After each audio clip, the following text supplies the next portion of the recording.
I'm sure I'm not the only one who hates being told, just focus.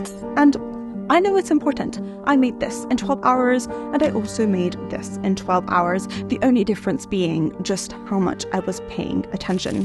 When we focus, we are clearly much more intelligent. The problem is, no one teaches us how to do it, and they should. Better focus is probably the single quickest way to improve our learning and performance, and unlike our genes and knowledge, it's actually pretty easy to change. Simple adjustments to what we're thinking when we are being taught things, especially difficult or boring things, can up to 15x our speed of absorbing and applying that information. Today, I'll break down what I wish I was taught from day one, a 3-part scientific framework on how to laser focus and therefore become immediately much smarter. One of the main reasons our brains don't focus is because things are just too boring. Maybe they're too hard, or they're presented in a boring way, or we're just not interested in them. In more scientific terms, however, we can say that these activities all have rewards that are either too small, too few, too far apart, too far away, or too non-obvious. Anything with this low anticipation of future reward will produce less dopamine and therefore lead to less focus. You might have experienced this sitting in a droning university lecture or reading a biology chapter on the layers of the leaf. You just don't care. And no matter how much you bribe yourself with future things or force yourself and threaten yourself to work, rewards are just not enough. You cannot focus. We found a solution for these boring cases for human brains, ironically using AI. We know that AI in general is so much better at games, it beats humans almost every single time, but there was one game that AI sucked at, Montezuma's Revenge. No matter how long they ran this game for and how hard they tried, it just could not get past the first level. It was shockingly terrible. The special thing about Montezuma's Revenge was that it was very similar to our lectures and things we want to learn.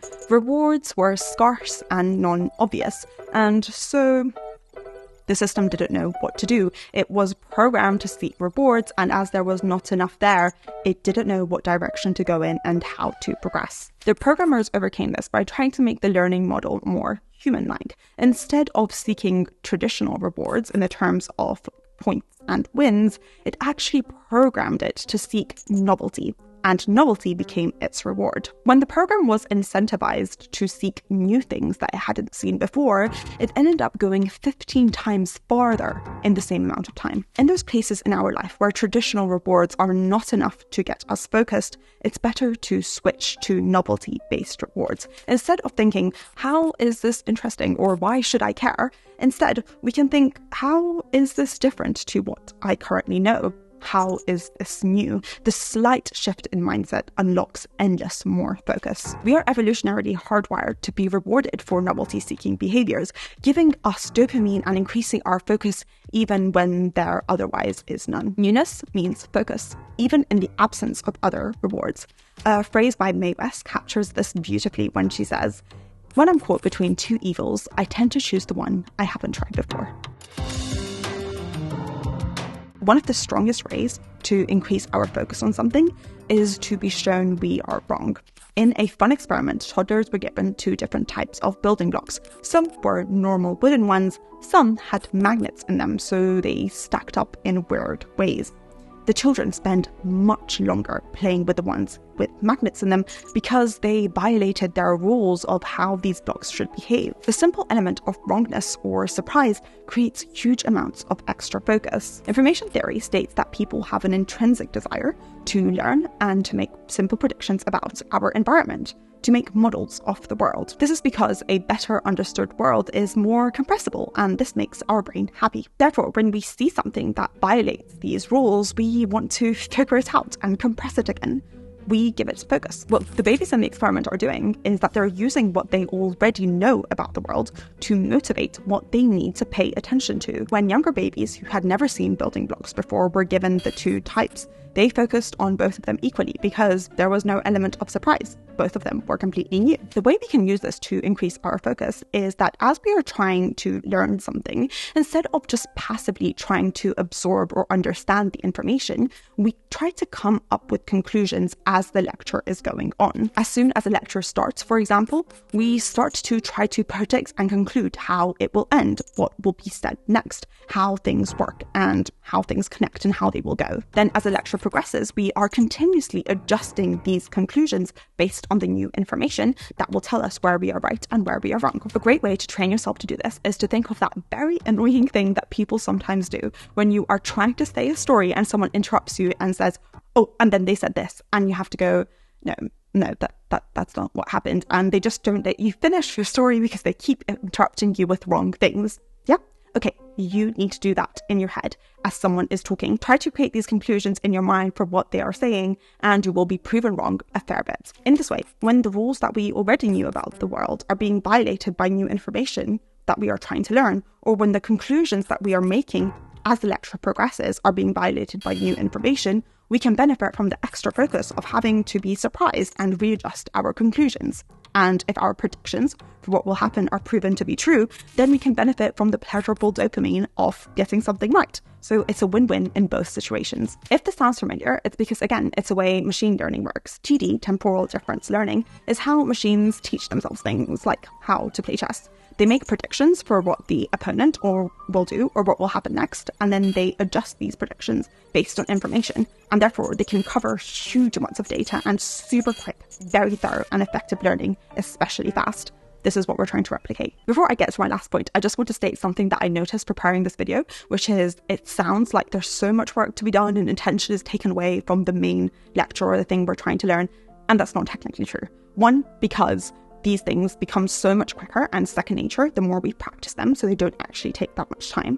And two, it's not about doing all of them all the time. A lot of these things are things that we probably intuitively do ourselves in some shape or form. I definitely did it way before I knew the theory, and it's more about recognizing that, aha, this is a good thing, this is why this works, and we lean into it more intentionally and become better learners rather than trying to do something completely new. And lastly, if you actually try to do this, you will intuitively find the pauses or the times where you can come up with predictions and conclusions in your mind, and there's definitely space whenever someone is teaching in order to do this. Russian Bartanian, I think, identified flexible focus, which is basically much more scattered focus than we think we need, when he was studying the way that Nobel Prize winners would do work. So there's a lot more distraction and flexibility, bringing things in from yourself rather than just focusing 100% on what the other person is saying, that actually makes perfect focus. So just wanted to state that. And also, again, if you want any of the resources and a summary of this video so you don't have to rewatch it, there's one for free that you can download as a PDF in my description.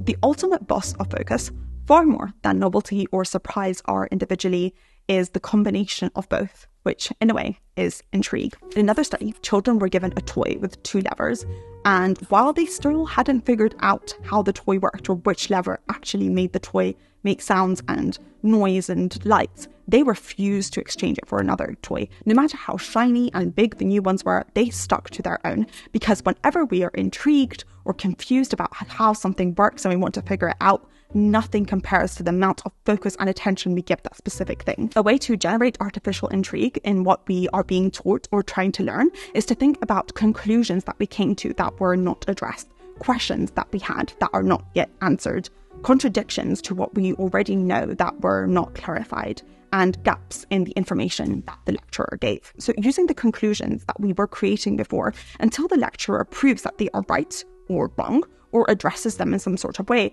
our attention will be dragged throughout and kept all the way, because we are now invested and intrigued with how these things work and what the actual answer is. Intrigue or discernment is actually a different type of focus. David Gross, in his essay Notes on Virtue actually identified different types of attention, of which focus is only one. He identified mindfulness, awareness, focus, and discernment as a type of attention. So when we can't generate pure focus, we can actually really well use its sister, which is discernment. Isolating a specific element and thinking, how is this getting me to where I need? How does this connect with this question I have in my mind is a very good way to actually be invested in what's happening and try to understand it a lot better. This way of thinking almost guarantees that our pure attention will be held all the way to the end of the lecture, as our brain is trying to tie up all of these loose ends. And if they're not, then we are left with some brilliant and insightful questions to ask. Of all of the methods I mentioned today, this is the one that I was unintentionally doing every single lecture in my first year of medical school. I'd write down all of my wrong predictions and conclusions, or the things that were not answered, and I would go to the lecturer in the end and ask why what I thought previously was wrong, and what were the things that I felt that were not clarified or that I hadn't understood properly. It's such a great way to learn. As helpful as all of this is, nothing beats genuine enjoyment in what you do. Having to pay attention to what you want to pay attention to.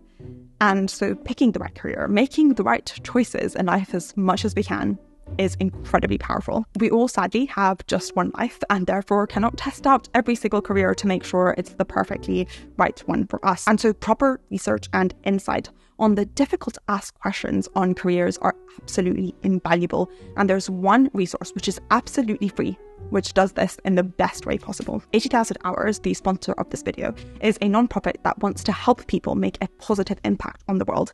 And part of this is each of us finding the right calling or the right thing for us to do and spend our time and focus on. If it takes us 6 minutes to pick a restaurant to spend 2 hours on for our birthday, it should take us 4,000 hours to find the thing that we are going to do with the about 80,000 hours that each of us will spend working during our life, which is therefore quite difficult to do. Although to be fair, I think I might be getting close to considering my career for that much. But anyways, I have a link in my description which will give you a free copy of their in-depth career guide, which I recommend everyone should read no matter what stage in your career you are in. And also there's a bunch of so many other helpful resources and frameworks and ways of thinking and research and podcasts up on their website. I would definitely give them a listen. It's actually unbelievable, and I'm genuinely so grateful that this information is out there for free. It makes this segment one of the easiest for me to ever do in my videos. As you probably noticed in this video, for more than I'd actually like to admit, I've been fascinated and terrified by AI,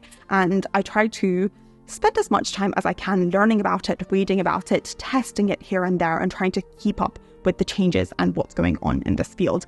Just as a little personal side note, I feel that 80,000 Hours have some of the best and most balanced research out there and conversations about the human impact that these sort of technologies will have in our lives. So I love their podcasts on this. I would just definitely recommend them if you've already seen the above and you don't have anything new from 80K. This is what I would definitely recommend.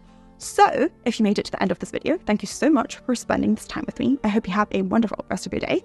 Be kind to yourself and others, and don't believe everything you think. Thanks. Bye.